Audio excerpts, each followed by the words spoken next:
Welcome to Sanmarga classes. ಬಲ ಮತ್ತು ಚಲನೆಯ ನಿಯಮಗಳು ಪಾಠದ 59ನೇ ಪ್ರಶ್ನೆ. ಗಾಜಿನ ಕಿಟಕಿಗೆ ಗುಂಡು ಹಾರಿಸಿದಾಗ ಅದರಲ್ಲಿ ರಂಧ್ರವಾಗುತ್ತದೆ ಮತ್ತು ಗಾಜು ಬಿರುಕು ಬಿಡುವುದಿಲ್ಲ. ಆದರೆ ಮತ್ತೊಂದೆಡೆ ಕಲ್ಲು ಅದೇ ಗಾಜಿನ ಗಜಿಗೆ ಬಡಿದಾಗ ಅದು ಪುಡಿ ಪುಡಿಯಾಗುತ್ತದೆ ಏಕೆ? ಎರಡು ಒಂದೇ ರೀತಿಯಾದಂತಹ ಗಾಜಿದೆ. ನೀವು ಗುಂಡನ್ನ ಹಾರಿಸಿದ್ರೆ ಆ ಗಾಜನ್ನ ತೂತು ಮಾಡಿಕೊಂಡು ಒಂದು ಹೋಲ್ ಮಾಡ್ಕೊಂಡು ಹೋಗ್ಬಿಡ್ತದೆ, ಆದ್ರೆ ಗಾಜು ಪುಡಿ ಪುಡಿ ಆಗೋದಿಲ್ಲ. ಅದೇ ಕಲ್ಲನ್ನ ಗಾಜಿಗೆ ಹೊಡೆದ್ರೆ ಎಕ್ಸ್ಪೀರಿಯನ್ಸ್ ಇರಬೇಕು ಅಲ್ವಾ, ಆಟ ಆಡುವಾಗ ಟಫ್ ಅಂತ. ಸರಿ, ಯಾಕೆ ಪುಡಿ ಪುಡಿ ಆಗ್ತದೆ? ಮೊದಲನೇ ಕೇಸಲ್ಲಿ ಯಾಕೆ ಹಾಗಾಗಿಲ್ಲ?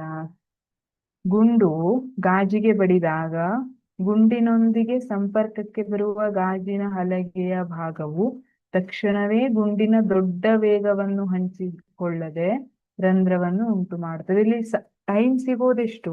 ಬಹಳ ಕಡಿಮೆ ಟೈಮ್ ಸಿಕ್ಕಿರ್ತದೆ. ಗುಂಡು ಪಾಸ್ ಆಗಿ ಹೋಗುವಾಗ ಫ್ರಾಕ್ಷನ್ ಆಫ್ ಸೆಕೆಂಡ್ ಅಲ್ಲಿ ಗುಂಡು ಪಾಸ್ ಆಗಿ ಹೋಗ್ತದೆ. ಹಾಗಾಗಿ ಗಾಜಿನ ಹಲಗೆಯ ಭಾಗ, ಬೇರೆ ಬೇರೆ ಭಾಗ ಏನಿದೆ ಈ ಪಾರ್ಟ್ ಅಲ್ಲ, ತಕ್ಷಣವೇ ಆ ಗುಂಡಿನ ದೊಡ್ಡ ವೇಗವನ್ನ ಹಂಚಿಕೊಳ್ಳೋದಿಲ್ಲ. ಈ ಪಾರ್ಟ್ ಅಲ್ಲಿ ಮಾತ್ರ ಸ್ಪೀಡ್ ಆಗಿದ್ರು ಒಳಗೆ ಹೊಕ್ಕು ಸುಯಿ ಅಂತ ಹೊರಗೆ ಬೀಳ್ತದೆ. ಆದರೆ ಗಾಜಿನ ಉಳಿದ ಭಾಗವು ವಿಶ್ರಾಂತ ಸ್ಥಿತಿಯಲ್ಲಿ ಇರುತ್ತದೆ ಜಡತ್ವದ ಕಾರಣದಿಂದ. ಆದ್ದರಿಂದ ವಿಶ್ರಾಂತಿಯ ಜಡತ್ವದಿಂದಾಗಿ ಅದು ಪುಡಿ ಪುಡಿ ಆಗುವುದಿಲ್ಲ. ಇವರಿಗೆಲ್ಲ ಎಚ್ಚರನೇ ಆಗಿಲ್ಲ, ಇದು ಸುಯಿ ಅಂತ ಬಂದು ಹಾದ್ಕೊಂಡು ಹೋದ್ರು. ಇಲ್ಲಿ ಪಕ್ಕದಲ್ಲಿರೋರಿಗೆಲ್ಲ ಎಚ್ಚರನೇ ಇಲ್ಲ. ಯಾಕೆ? ಜಡತ್ವದ ಕಾರಣದಿಂದ ವಿಶ್ರಾಂತಿಯಲ್ಲೇ ಇದ್ದಾವೆ.